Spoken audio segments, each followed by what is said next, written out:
Hi, my name is Sonia Telles Juarez. I am 20 years old. I'm from Tasquillo Hidalgo. My name is Itzel Tapia Vargas. I am 19 years old.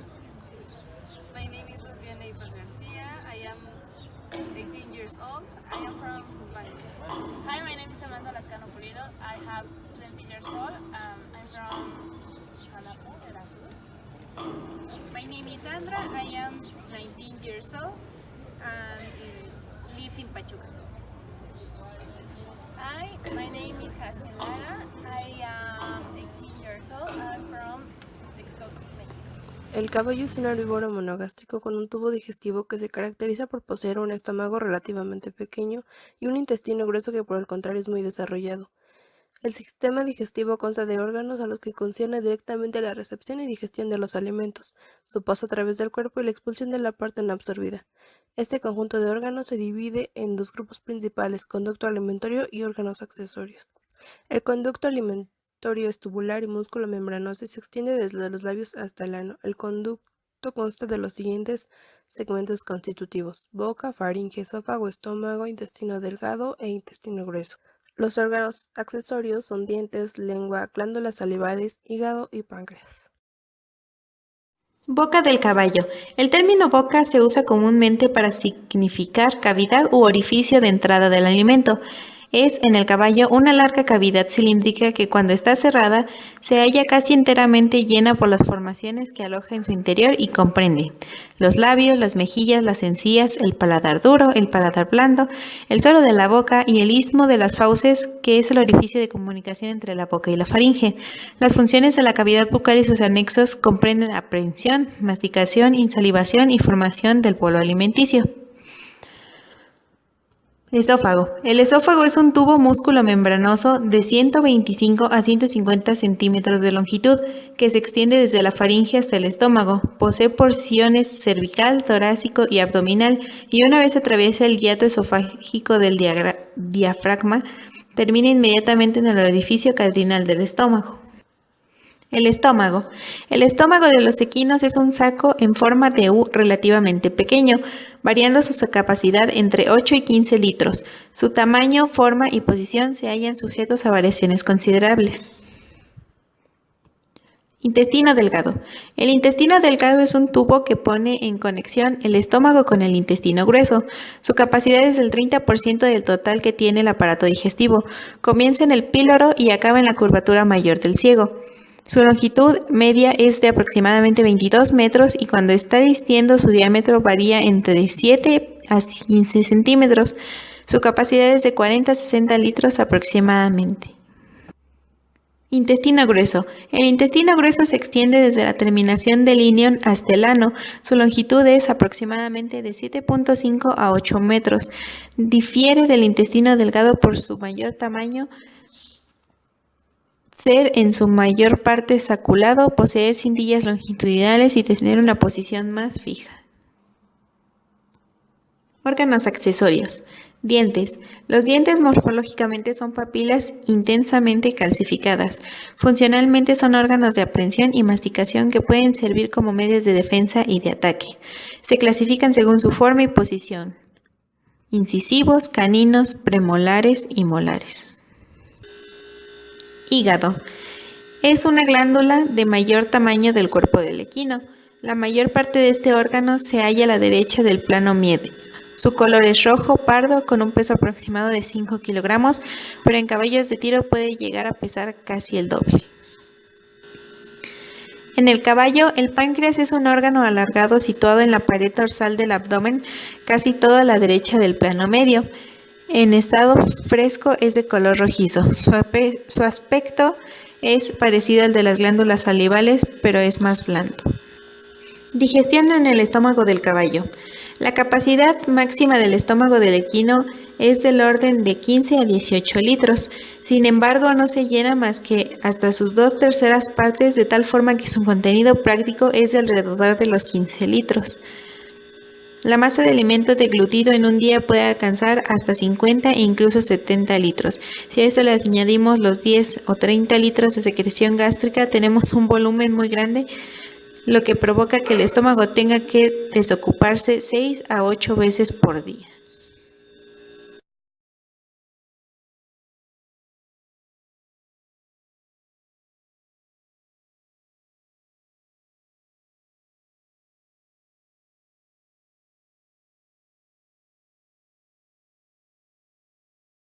En cuanto a lo histológico, la faringe es un órgano de tránsito digestivo y respiratorio, por lo tanto, posee tanto epitelios respiratorios como digestivos.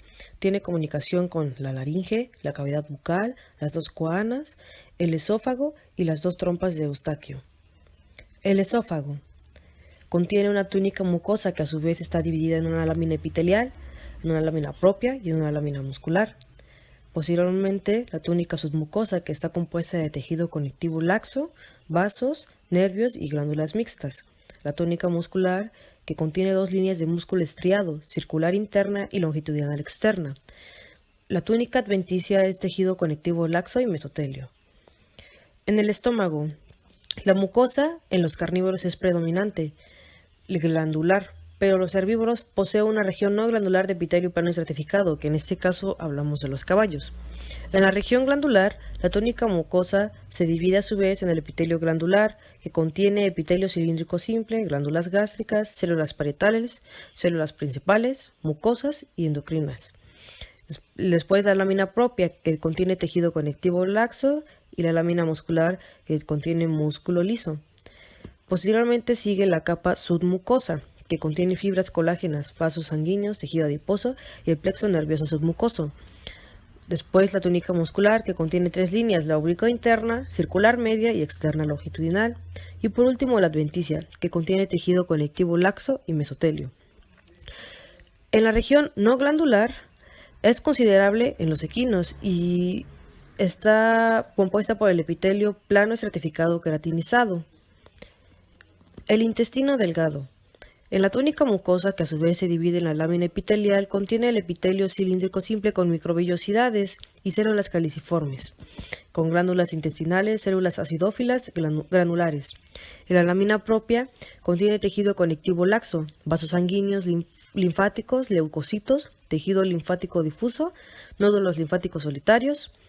Y en la lámina muscular contiene el músculo liso. En la túnica submucosa contiene tejido conectivo laxo. En la túnica muscular contiene dos líneas, que es la circular interna y la longitudinal externa de músculo liso. Entre las dos, el plexo mientérico. En la túnica serosa contiene tejido conectivo laxo y mesotelio. En el intestino grueso está compuesto del ciego, el colon, el recto y el canal anal. Son difíciles de diferenciar histológicamente. El intestino grueso no tiene vellosidades, pero sí microvellosidades, y glándulas profundas con muchas células caliciformes. Por lo tanto, en la túnica mucosa, en la lámina mucosa, el epitelio cilíndrico simple contiene glándulas igual mucosas tubulares denominadas criptas de Lieberkühn. En la lámina propia contiene abundantes vasos linfáticos, vasos sanguíneos y tejido conectivo laxo. En la lámina muscular, fibras de músculo liso con distinta orientación. En la túnica submucosa contiene tejido conectivo denso, vasos sanguíneos y algunas zonas con tejido adiposo. En la túnica muscular contiene dos capas, la circular interna y la longitudinal externa. Y por último, la túnica serosa es una capa muy delgada de conectivo delimitada por un mesotelio. Ahora, en los órganos accesorios, el diente es una estructura altamente mineralizada. Sirve para el corte, la masticación y la defensa. Es un mineral que rodea la cavidad pulpar, que contiene la pulpa dental, de tejido conectivo, vasos sanguíneos, linfáticos y nervios. Los tejidos mineralizados del diente son el esmalte, la dentina y el cemento. Posteriormente, la lengua es un órgano muscular cubierto por mucosa. La mucosa contiene el epitelio plano estratificado queratinizado en el dorso y no queratinizado en la parte ventral. Contiene numerosas papilas visibles y en la submucosa contiene glándulas mixtas capilares y anastomosis arteriovenosas. En la muscular contiene músculo estriado esquelético, longitudinal, transverso y perpendicular. El hígado es una glándula tanto exócrina como endocrina. Tiene una parénquima recubierta por tejido conectivo fibroso. Nace por un esbozo hepático junto con células que conforman los conductos biliares. Se organiza en lobulillos en formas hexagonales de hepatocitos. Estos lobulillos poseen una vena central donde desembocan las arterias y las venas. Los lobulillos están limitados entre sí por leve cantidad de tejido conectivo. Presenta el espacio portal por donde llegan los vasos y los conductos biliares y un hilio. Por último, el páncreas es un órgano alargado localizado en la concavidad del duodeno, al que está unido por tejido conectivo y se extiende hasta el hilio del vaso. Está rodeado por una capa muy fina de tejido conectivo que en ciertos lugares se interna en el órgano formando tabiques. El páncreas se divide en una parte endocrina y otra exócrina.